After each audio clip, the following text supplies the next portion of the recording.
For a full decade, it had been Prince Harry's pet project, his labor of love and profound source of pride.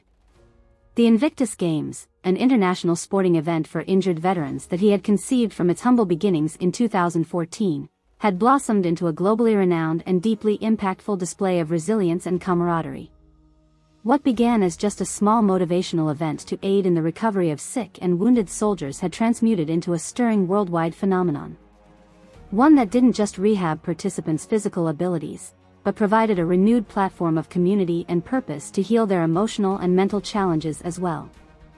Harry had beamed with admiration each year as the scope and spirit of the Games heroically mushroomed across international boundaries.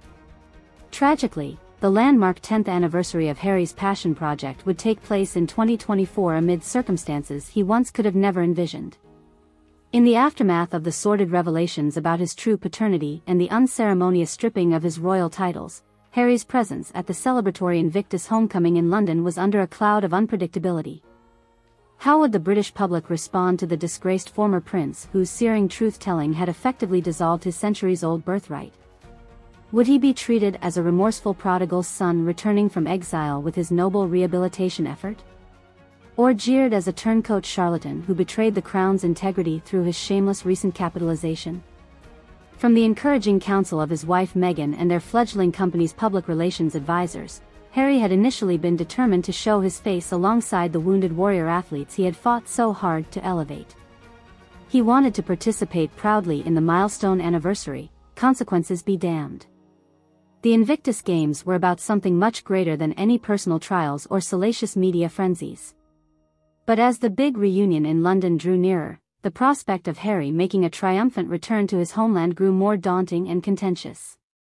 Along with expected protests from royalist abolitionists, a steady drumbeat of leaked threats and menacing social media warfare from caustic elements made his travel logistics an increasing security nightmare. Not one more bent penny of our taxes better go to paying for that grifting wanker's security costs, seethed one popular British media personality. If he wants to abandon his duties to the people who once loved him, then Harry should be treated like any other derelict celeb. He gave up the right to citizen protection when he gave us two giant naturalized turds.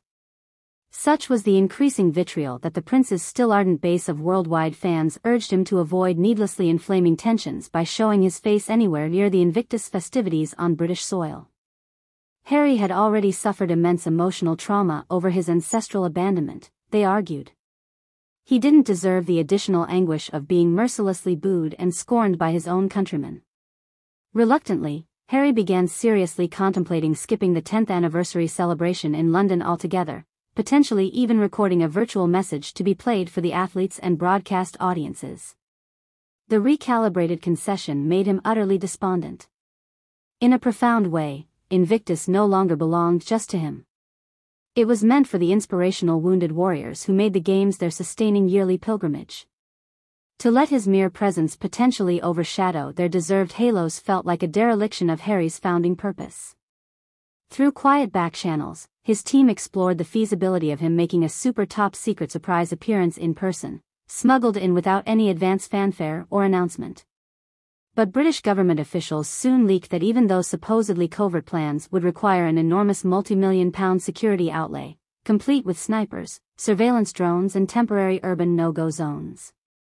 It was untenable from both an operational and cost-to-taxpayers perspective. The time had simply passed, many of Harry's associates sadly acknowledged, for him to realistically be able to reclaim any proximity to the nation he had both so dearly loved yet so completely alienated. All that was left was to retreat back into self-imposed exile across the Atlantic. Where did things go so wrong?